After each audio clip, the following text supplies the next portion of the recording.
noite! Mais uma vez, vamos nos reunir para o nosso terceiro dia da novena de Natal. Então, você que está acompanhando aí a nossa novena, né? Aí meio improvisado, vamos falar assim, mas com a graça de Deus a gente está fazendo aí a nossa novena.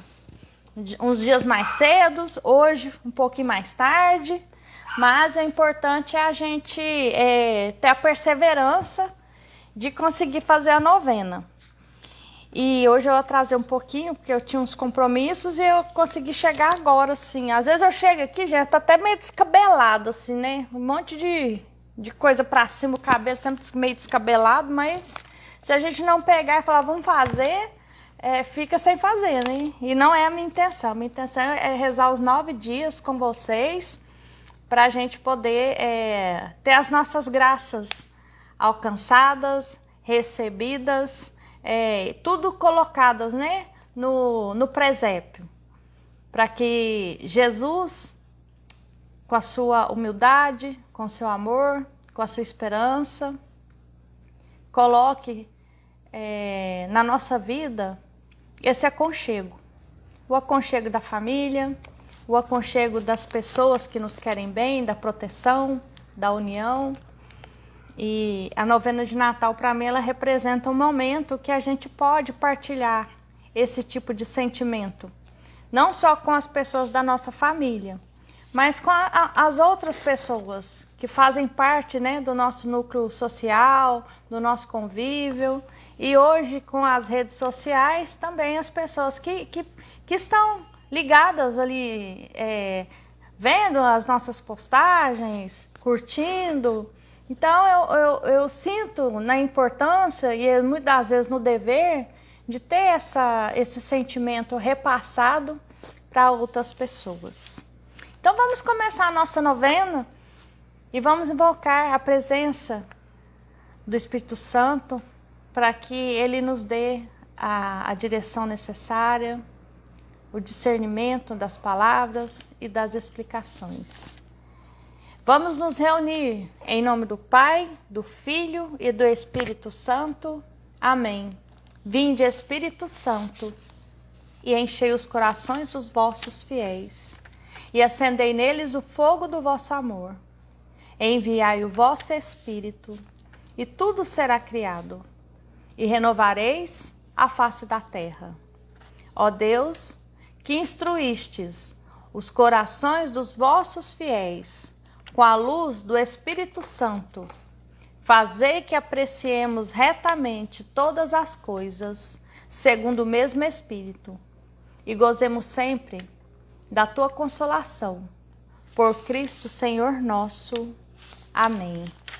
E vamos fazer a nossa oração inicial, para que Deus habite em nós, pelo menos durante esses minutinhos, que Ele faça essa presença viva, renovando, trazendo toda a esperança, colocando toda a fonte de misericórdia, de perdão, em cada situação da nossa vida que nós precisamos rever, na nossa descendência, na nossa ancestralidade, naquilo que veio dos nossos avós, dos nossos pais, da nossa linha familiar espiritual, esse DNA que a gente vem carregando. Quantas vezes você vem recebendo a instrução de pessoas e fala, não, sempre foi assim, a sua mãe era assim, o seu pai era assim, a sua avó, o seu bisavô, não, você recebeu isso lá, isso é porque o seu tio era dessa forma. Para que você vai carregar situações negativas espirituais? Para que você vai carregar esse DNA espiritual, essa carga? Se isso não é bom para você? Se você pode mudar essa genética espiritual? Se existe hoje na nossa vida, na medicina, na ciência, o melhoramento genético, e por que você não pode fazer esse seu melhoramento espiritual, emocional, mental? É uma coisa a se pensar. Por que que muitas vezes nós temos numa casa pais alcoólatras, viciados, com vários problemas ali acarretados, e de repente uma única pessoa ali daquele seio familiar, ela não quis participar de nada daquilo, ela quis ser diferente. Será que era porque o pai, a mãe, o irmão, o avô, o tataravô veio dessa linha? Você também precisa copiar toda essa condição, repetir o padrão? É o que nós vamos abordar hoje. Vem, ó Deus da vida, vem nos ajudar. Vem, não demores, mas vem nos libertar. De Deus Pai, o Filho veio nos salvar. Com grande alegria, vamos lhe encontrar. És a chama viva de nossa esperança. A caminho, nós vamos cheios de confiança. Glória ao Pai, ao Filho e ao Espírito Santo, como era no princípio, agora e sempre. Glória à Trindade Santa, glória a Deus bendito. Aleluia, irmãos, venham com fervor, neste advento, a Deus o nosso louvor. O advento é tempo de esperança viva, e esperamos o encontro definitivo e pleno com Emmanuel, o qual já vive conosco e em nós, que por meio destes encontros em preparação para o Natal, renasça sempre mais forte a esperança do menino de Belém em nossos corações. Ó Jesus, nossa esperança, faz brilhar em nós a luz do teu Natal. Maria, Mãe da Esperança, acompanha-nos nesta peregrinação. Maria, vem fazer presença, vem estar à frente dos nossos encontros.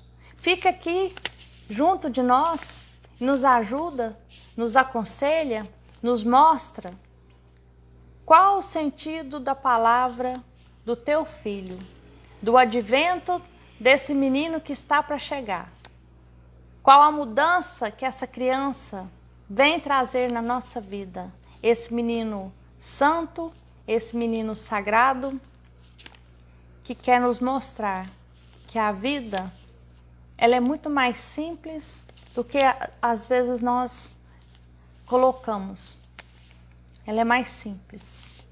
E nós queremos viver essa simplicidade. Ave Maria, cheia de graça, o Senhor é convosco. Bendita sois vós entre as mulheres, e bendito é o fruto do vosso ventre, Jesus. Santa Maria, Mãe de Deus, rogai por nós, pecadores, agora e na hora de nossa morte. Amém. Vamos para o nosso tema do nosso terceiro dia. E aqui fala: a esperança irrompe na história. Iniciamos o terceiro encontro desta novena de Natal, que quer ser para nós um caminho de redescoberta da esperança. Hoje o tema da nossa reflexão será: a esperança irrompe na história. Ou seja, ela passa à frente de todos os momentos. Eu acredito que seria no sentido das gerações. Desde o começo, de onde começou, né, a sua descendência lá atrás, e ela vem à frente. Aquilo que os seus familiares, né, os seus ancestrais desejaram e colocaram aquilo à frente para a vida futura, isso irrompe, isso vai à frente da história, chega até nós. E o que será que eles fizeram ou desejaram?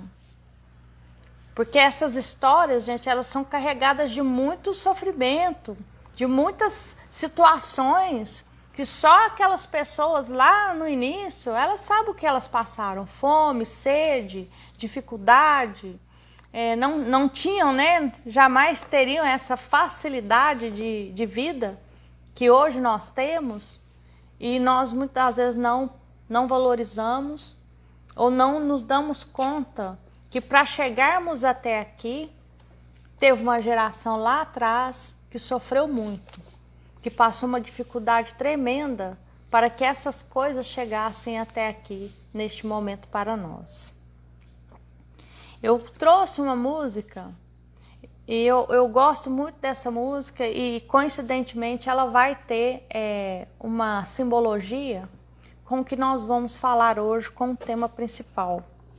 Eu vou colocar um pedacinho dela para que vocês peguem um trecho para que a gente possa rever o que nós vamos falar hoje. Eu separei um pedacinho aqui.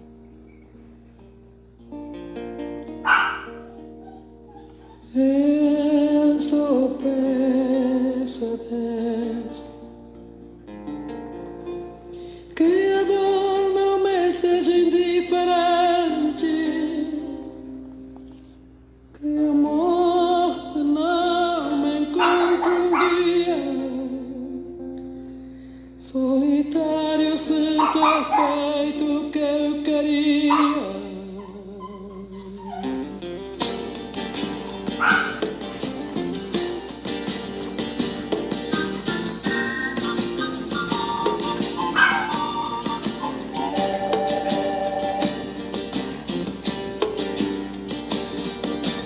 Eu só peço a Deus que a dor não me seja indiferente, que a morte não me encontre um dia solitário sem ter feito o que eu queria.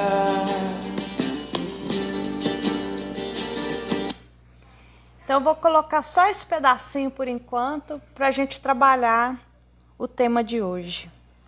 A esperança irrompe na história. A história pessoal de cada um de nós faz parte de uma história maior. É a história da nossa família, do nosso povo, de toda a humanidade. Quando fazemos memória dos nomes e fatos que nos precederam, não encontramos apenas belezas, mas também contradições. A história tem suas mazelas. Nossa história tem fragilidades, mas de forma surpreendente, a esperança irrompe na história.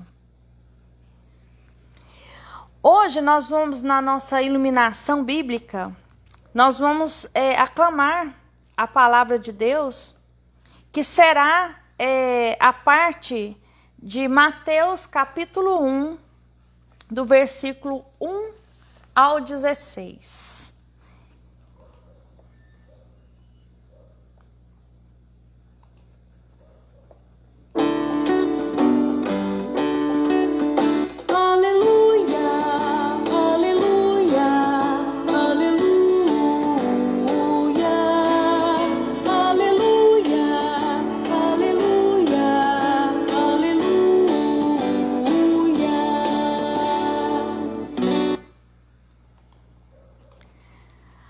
Livro da geração de Jesus Cristo, de Davi, filho de Abraão. Pelo sinal da Santa Cruz, livra-nos Deus nosso Senhor dos nossos inimigos. Em nome do Pai, do Filho e do Espírito Santo. Amém. Abraão gerou a Isaque, e Isaque gerou a Jacó. E Jacó gerou a Judá e aos seus irmãos. E Judá gerou de Tamar a Perez e a Zerá. E Perez gerou a Esrom. E Esrom gerou a Araão. Olha para vocês verem, né? A gente não grava isso. Eu, pelo menos, não consigo. mas está falando da geração de Jesus Cristo desde os seus primórdios, lá em Abraão, e veio trazendo toda essa genealogia. E Arão gerou a Aminadab, e Aminadab gerou a Naasson, e Naasson gerou a Salmão. E Salmão gerou de Raabe a Boaz, e Boaz gerou de Rute a Obed, e Obed gerou a Jessé. E Jessé gerou ao rei Davi, que a gente já conhece muitas histórias do rei Davi. E rei Davi gerou a Salomão, da mulher que foi de Urias. E Salomão gerou a Roboão, e Roboão gerou a Abias, e Abias gerou a Asa. Então, gente, essa geração toda é como se fosse a contagem da nossa família. A gente lembrar lá dos nossos tataravós, das nossas descendências. E isso aqui é toda a descendência de Jesus Cristo. E Asa gerou a Josafá, e Josafá gerou a Jorão, e Jorão gerou a Uzias. E Uzias gerou a Jotão, e Jotão gerou a Acás, e Acás gerou a Ezequias. E Ezequias gerou a Manassés, e Manassés gerou a Amon, e Amon gerou a Josias. E Josias gerou a Jeconias e aos seus irmãos na deportação da Babilônia. E depois da deportação para a Babilônia, Jeconias gerou a Salatiel, e Salatiel gerou a Zorobabel. E Zorobabel gerou a Abiúde, e Abiúde gerou a Eliaquim, e a Eliaquim gerou a Azor. Um monte de nome diferente aqui, né? E Azor gerou a Sadoc, e Sadoc gerou a Aquim, e Aquim gerou a Eliúde. E Eliúde gerou a Eleazar, e a Eleazar gerou a Matã, e Matã gerou a Jacó. E agora vem a frase principal.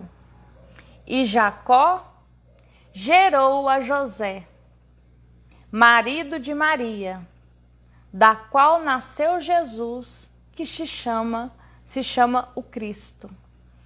Olha para vocês verem de onde veio surgindo toda a descendência de Jesus, porque naquela época, né, se usava, né, para poder fazer os casamentos, de qual família provinha aquela pessoa para se juntar a outra, né? E no caso, né, José, ele veio, né, de Davi e os seus sucessores. Então, aí chega nessa frase final, né? E Jacó gerou a José, marido de Maria, da qual nasceu Jesus, que se chama o Cristo. Então é muito interessante eu gosto muito de reservar, de reverenciar, respeitar os meus antepassados, as histórias, as origens, as lembranças, as simbologias da época. Eu sou muito ligada a esse tipo de sentimento. Às vezes a gente é mal interpretada, existem algumas questões, né, dentro da família que nos colocam às vezes em situação até constrangedora, pelo fato da gente gostar de ter esse amor aos nossos ancestrais e respeitar essas pessoas pela história que elas trouxeram para nós.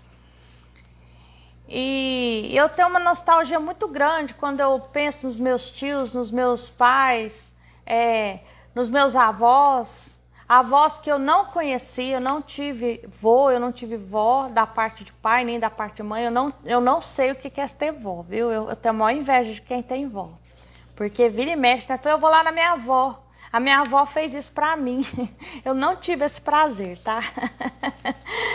Eu acho que deve ser muito bom, porque tem hora que dá vontade de sumir e ir embora pra casa da avó, mas quando eu lembro que eu não tenho vó, nunca tive, então eu não sei o que é ir embora pra casa da avó.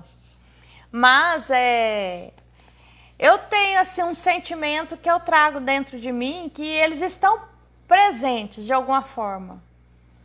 Então, aqui em casa tem panela de ferro, tem coisas de moer que eram antigos, que pertenciam à minha avó, pertenciam aos meus tios, e eu guardei aqui. Porque o pessoal foi falecendo, o sítio foi ficando abandonado, e a gente, conversando com outros primos, a gente se sentiu na segurança de deixar guardado, até decidir o que vai ser feito. Então, mas são coisas assim bem velhas, que tem mais valores sentimentais do que valores financeiros. É lógico, tem pessoas que enxergam o valor financeiro e nós enxergamos o valor sentimental, o valor do que aquela história, daquele objeto representa. Representa que foi feito moer um milho para dar para galinha, foi feito um frango naquela panela. São esses valores que nós carregamos e que vem na história das nossas famílias, não só da minha, mas provavelmente da sua, que essa esperança ela vai rompendo, né, a história. Quem veio de uma geração de pessoas que vieram de roça, né, aquela lida na roça, com certeza aquela pessoa imaginava assim, nossa, essa aqui, ó, vou crescer, vou fazer essa plantação, depois vai nascer o bezerro dessa vaca, que eu vou cruzar com aquele touro, e ele vai imaginando aquilo para frente. Hoje, como a gente não está mais ligado à terra da mesma forma que era, né, antigamente, o que a gente faz? A gente compra um imóvel, a gente compra um carro, a gente tenta fazer um negócio e a gente quer deixar aquilo para as gerações futuras. Só que nem sempre isso acontece. Nem sempre essas pessoas que estão ao nosso redor, da nossa família, muitas vezes nossos filhos, afilhados, sobrinhos, eles não têm essa percepção de entender por que aquela pessoa está se desenvolvendo tanto e os demais não participam, ou não tentam nem partilhar, ou não estão preocupados. E é a hora que vai acabando, né? Aquela construção familiar, aquela projeção. Mas essa esperança, ela sendo boa, ela sendo colocada para frente, para que aqueles valores eles sejam sempre resgatados, ela vai romper a história. Ela vai sempre à frente de qualquer situação, porque tem base, é enraizada, né? Eu trabalho numa empresa, né, agropecuária, e a gente vê famílias que vêm aí de várias gerações trazendo aí animais, fazendo, tem toda uma história ali por trás de muitas coisas.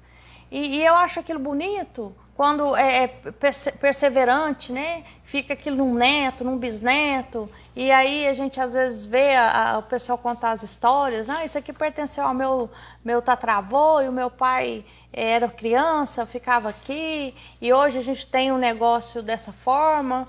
É lógico, ninguém está vivendo mais daquela forma no passado, mas foi melhorando os processos para que hoje, com as tecnologias que nós temos, é mais amplo, é mais fácil. E as pessoas podem se favorecer dentro da própria família, mas muitas das vezes isso não acontece. E aí vai se perdendo todo esse movimento. Na linhagem humana de Jesus, há muitos nomes. Alguns nomes de vida bela, outros de vida duvidosa, mas todos ligados à mesma história. De que forma Jesus é esperança para a história humana? Conseguimos perceber que também nós, como Jesus, somos uma presença de esperança na história? Então, essa história da nossa família, ela tem uma origem. Ela vai dar continuidade mais à frente. E vai depender muito daquela construção que você vai receber ou fazer. Eu sempre na minha vida, na minha adolescência, assim, por conhecimento da minha família, dos meus pais, Eu sempre ouvi muita coisa assim, tipo, eu não quero nem falar essas palavras, mas palavras pesadas. E aquilo parecia que era para o resto da vida, né? Aquela história, se fulano era assim, você vai ser também. E a gente ouve aquilo e a pessoa deseja aquilo para você. Só que eu coloquei dentro de mim que eu não, de mim para frente, isso eu não ia carregar. As minhas filhas não iam ter. As minhas filhas não iam receber. Da minha parte, da minha geração, eu quebro. Dali para frente, quem desejou, quem colocou ou acha que colocou, eu quebro. Em nome de Jesus. E você tem colocado o nome de Jesus, quebrando essas heranças negativas que muitas pessoas querem colocar para você? Eu tenho quebrado as minhas heranças negativas que muitas pessoas querem colocar. Porque a minha fé é maior que qualquer situação. É lógico. Às vezes existem situações na nossa casa que é como se a gente virasse chacota, né? Olha lá, não virou nada. Olha lá, olha o jeito que vive fulano. Olha lá como que tá ciclano. Mas só você, dentro do seu coração, dentro da sua oração, dentro da sua fé, você sabe que você está aguardando na esperança, que é o nosso tema. Ser peregrino na esperança.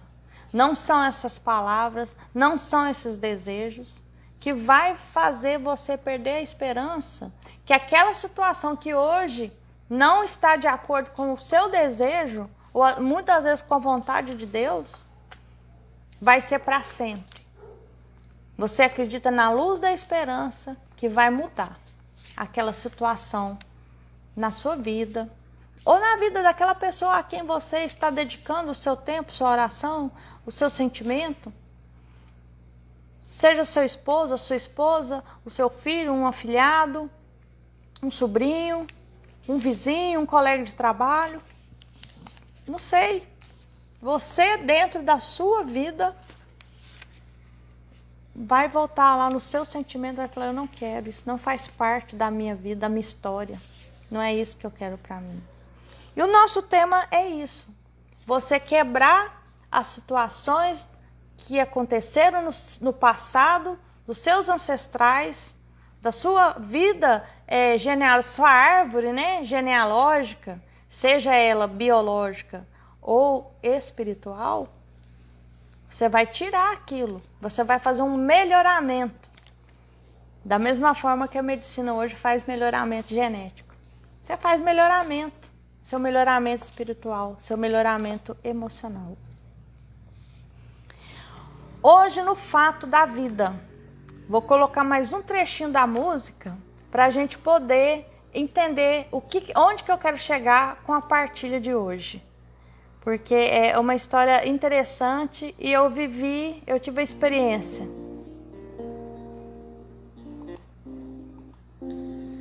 Solitário sem ter feito o que eu queria.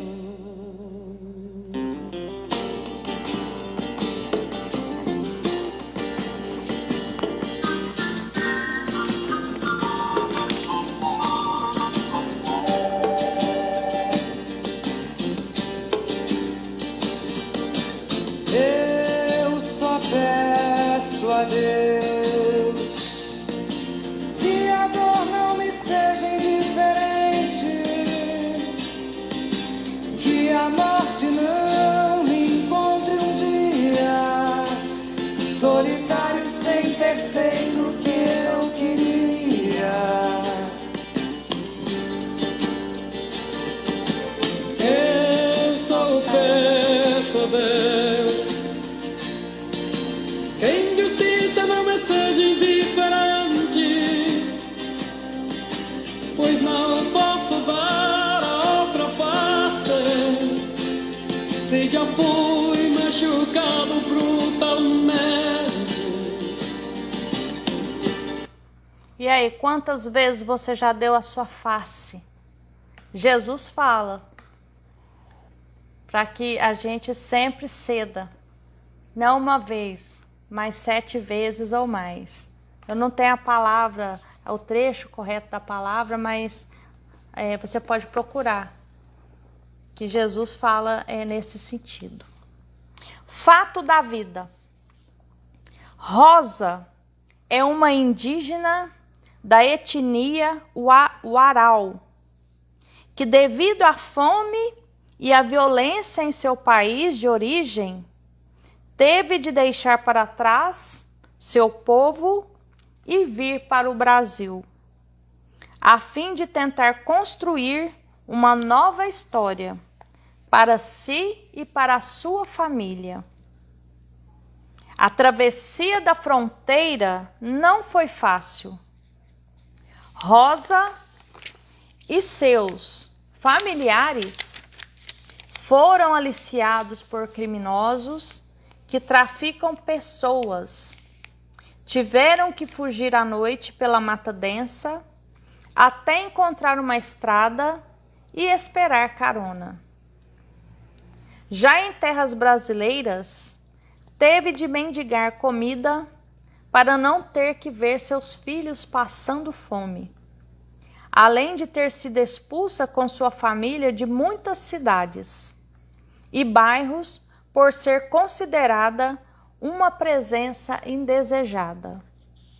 Um dia, porém, alguém olhou Rosa e a viu. Viu seus filhos, seu esposo, e não apenas passou por eles, mas viu. Mesmo com a dificuldade do idioma, este alguém iniciou um diálogo e quis saber da sua história. No outro dia, levou Rosa a um lugar adequado, onde encontrou acolhida e pôde tirar documentos para todos da família, garantia de uma política pública de acolhida aos imigrantes. A partir daquele acolhimento, a esperança brilhou na história de Rosa. Hoje ela e o seu esposo encontraram trabalho. Seus filhos estão na creche do bairro e ela já consegue até enviar uma ajuda aos seus familiares que ficaram no país de origem. Rosa é uma imigrante e os imigrantes são sempre peregrinos de esperança. O que nos chama a atenção nesse fato da vida de Rosa? Você já se colocou no lugar de um imigrante, fora da sua etnia, do seu país de origem, da sua língua, de toda a sua cultura, de tudo aquilo que aquela pessoa está acostumada, dos seus hábitos, e de repente você tem que mudar totalmente a sua condição, porque não tem condição de viver a sua história, a sua origem, no seu lugar? É muito triste. Quando começou aquelas imigrações da Venezuela para o Brasil, eu encontrei duas moças que estavam pedindo alimentos, né, nas esquinas. E aí eu resolvi parar para perguntar do que elas estavam precisando. E elas me pediu carona porque elas já tinham ganhado algumas coisas e elas não tinham condições de levar para o lugar onde elas estavam abrigadas. Mas o Nilton no dia voltou, pegou o carro e colocou elas e levou. E elas falavam, né, o idioma delas e de alguma forma eu compreendo um pouco do espanhol. E aí elas tinham assim, umas vestes mais indígenas mesmo, o vestido estava tudo mais assim. E eu tentando abordá-las, né, das ajudas que elas estavam recebendo, onde elas estavam. E elas estavam num bairro aqui da cidade, que eu não vou falar para evitar, porque eu não sei hoje como está a situação. E aí quando a gente chegou lá, gente, eu não acreditei. Era um terreno normal desses de residencial e só tinha uma casinha, como se fosse assim um cômodo, o banheiro, Algo assim, só que a gente não podia entrar lá dentro desse lugar. E, gente, era muita gente. Eu acho, na minha contagem, assim, entre crianças, pessoas adultas e mais velhos, olha, eu acho que tinha umas 40 pessoas, 50, juntando tudo. E não tinha abrigo, era um quintal aberto e um monte de rede espalhada lá para o pessoal deitar, não tinha abrigo. Um cheiro de urina enorme, porque não tinha como aquelas pessoas se higienizar, não sei como que aquilo era possível. E eu cheguei e olhei aquilo, eu falei, gente, como que aquela situação assim desumana, as pessoas estarem daquela forma. E aí assim, eu não tinha como reação para ajudar mais. E dentro dessa mesma situação, a pessoa que tinha a casa lá, que recebia esses imigrantes, que também era da mesma etnia, e ele já chegou para nós, dinheiro, dinheiro, dinheiro. E aí eu mais unido falou, não temos dinheiro, né? E aí a gente observou uma coisa estranha, que parecia que ele mesmo organizava a situação para que as pessoas fossem para a rua, receber donativos, receber dinheiro, doação e trazer para aquela casa. A gente entendeu que ele mesmo era que estava ali subornando o pessoal que estava vindo naquela situação. E aí a gente saiu dali e tal, e eu fiquei pensando, gente, como que ajuda, né? Era muita gente, aquilo já não, assim, não era só uma ação minha. Cabia a ação da política pública, de várias outras instituições ou situações. Mas o que mais me doeu, lembrar daquele pessoal lá naquele lugar, era eu chegar em casa, eu ter um abrigo, e aí veio uma chuva, gente. Vai ver uma chuva naquele dia. E eu só pensava nesse povo, onde que eles esconderam, onde eles estão, porque a chuva veio para valer. E eu tenho 3 cachorros, né? Hoje eu tenho 3.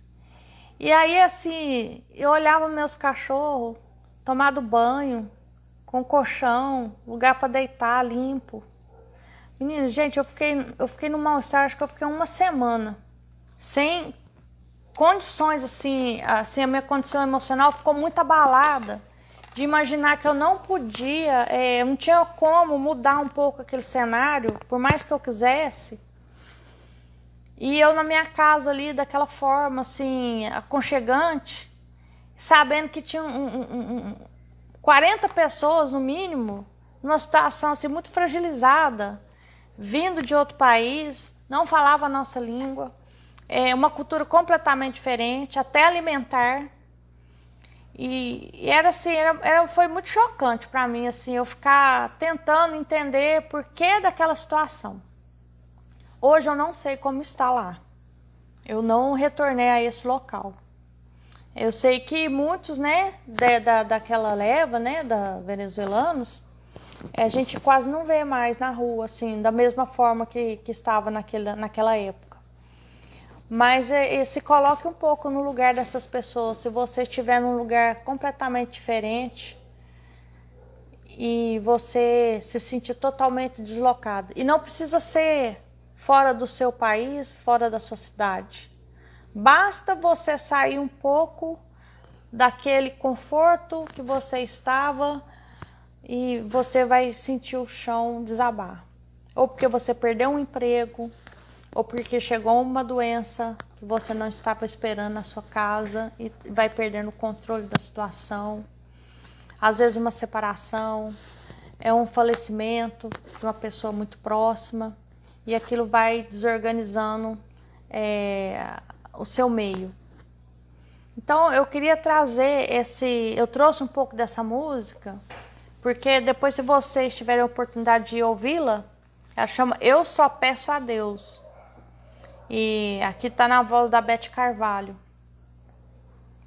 E ela fala simplesmente, né, que ela não quer morrer sem ter feito o que eu queria, sem dar dignidade, sem fazer com que as coisas boas acontecessem. Que ela quer ir embora, né, na letra da música, com o coração livre, aberto, de ter feito as coisas importantes e necessárias aqui nessa terra.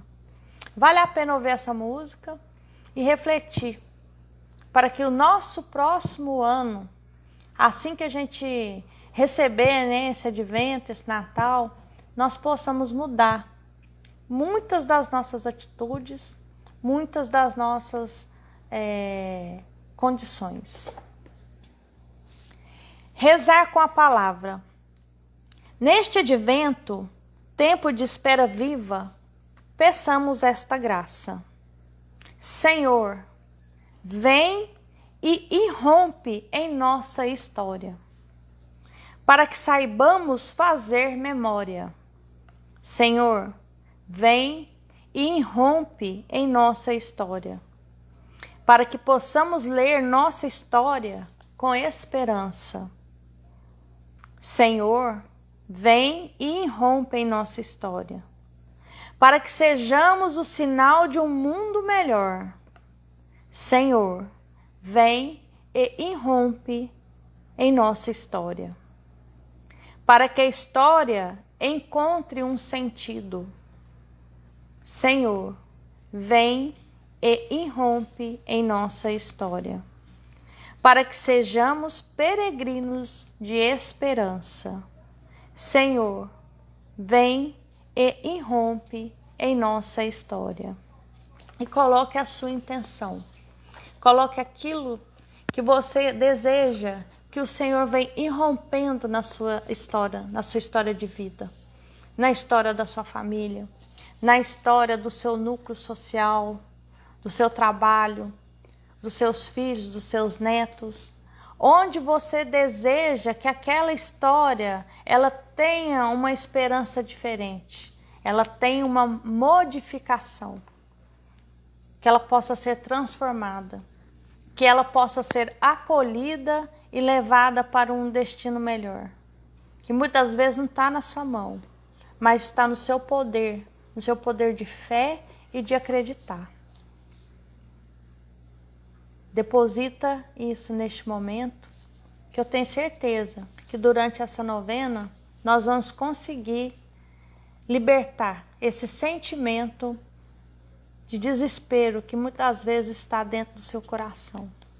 Vamos pedir para que Jesus, Ele que representa essa nova vida, essa nova esperança, Ele venha fazer essa morada individual em cada um de nós, em cada um que está ouvindo e está acompanhando essa novena. Vamos fazer o nosso compromisso de irmãos, eu e você, viu? Ó, vamos comprometer aqui, ó, de ser uma presença de esperança em nossas famílias, na vizinhança e onde estivermos, como foi Jesus na história da sua família e do seu povo e de toda a humanidade. O tanto que isso é interessante, porque Jesus às vezes até hoje é criticado, né, pelas pessoas que não acreditam, mas tudo bem.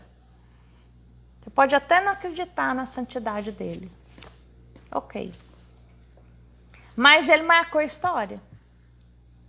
Como que uma pessoa vem e marca a história? E aí a história fala, ó, antes de Cristo, depois de Cristo. Entendeu? Pelo menos para nós cristãos, né? Tudo é antes de Cristo, depois de Cristo. Você não fala provavelmente, aí até na sua casa, você fala assim, não, antes do meu pai, ou depois do meu pai. Antes da minha mãe, depois da minha mãe. Capaz que nem aí na sua casa você fala assim, não, antes do fulano, depois do ciclano. Você não marca história lá na sua família. Pode ter raras exceções aí, depois se tiver comentário aí, vocês colocam aí pra nós. Mas quem é que na sua casa fala assim, antes do meu avô era assim, depois do meu avô passou a ser dessa forma. E ficou, até hoje. Eu estou falando de 50, 60, 100 anos, estourando. Agora, Jesus tem mais de 2000 anos. E aí a história fala, antes de Cristo, depois de Cristo. É lógico, tem historiador aí que já quer mudar, né? E está sendo até adotado aí em algumas questões históricas. Não tem problema, mas para nós, a gente sempre vai falar antes de Cristo, depois de Cristo. Então pensa nisso. Se você consegue falar antes de Íris, depois de Íris. Será que a minha família vai fazer isso quando eu morrer? Não, antes da Íris era assim, depois da Íris era assim. Vamos ver se a gente marca a história. Então, é um caso a se pensar se a gente realmente está mudando a situação, se a gente vai conseguir fazer esse compromisso para mais para frente, tá? É o nosso compromisso até amanhã, hein? Quem sabe, não, antes da novena da Íris estava assim, depois da novena da Íris estava dessa forma, né? Antes da novena de Natal, depois da novena de Natal. E amanhã a gente continua, quarto dia amanhã. Vamos fazer nossa oração final? Pai que estais nos céus, a fé que nos destes no teu Filho Jesus Cristo, nosso irmão, e a chama de caridade derramada nos nossos corações pelo Espírito Santo, desperta em nós a bem-aventurada esperança para a vinda do teu reino. A tua graça nos transforma em cultivadores diligentes das sementes do Evangelho, que fermentem a humanidade e o cosmos, na espera confiante dos novos céus e da nova terra, quando, vencidas as potências do mal, se manifestar para sempre a tua glória. A graça do jubileu reaviva em nós, peregrinos de esperança, o desejo dos bens celestes, e derrame sobre o mundo inteiro a alegria e a paz do nosso Redentor. A ti, Deus bendito na eternidade, louvor e glória pelos séculos dos séculos. Amém. Pai nosso que estais no céu, santificado seja o vosso nome. Venha a nós o vosso reino. Seja feita a vossa vontade, assim na terra como no céu. O pão nosso de cada dia nos dai hoje. Perdoai as nossas ofensas, assim como nós perdoamos a quem nos tem ofendido. E não nos deixeis cair em tentação, mas livrai-nos do mal. Amém. Ave Maria, cheia de graça, o Senhor é convosco. Bendita sois vós entre as mulheres, e bendito é o fruto do vosso ventre, Jesus. Santa Maria, Mãe de Deus, rogai por nós, pecadores, agora e na hora de nossa morte. Amém. Glória ao Pai, ao Filho e ao Espírito Santo, como era no princípio, agora e sempre. Amém. E nós estivemos reunidos e vamos continuar reunidos sempre, em nome do Pai, do Filho e do Espírito Santo. Amém. E que vocês tenham uma boa noite e que possamos aí amanhã encontrar novamente. Que tenha a graça aí de gravar nossa novena mais uma vez. Um abraço para todos. Vou colocar uma musiquinha aqui para a gente encerrar. Beijo!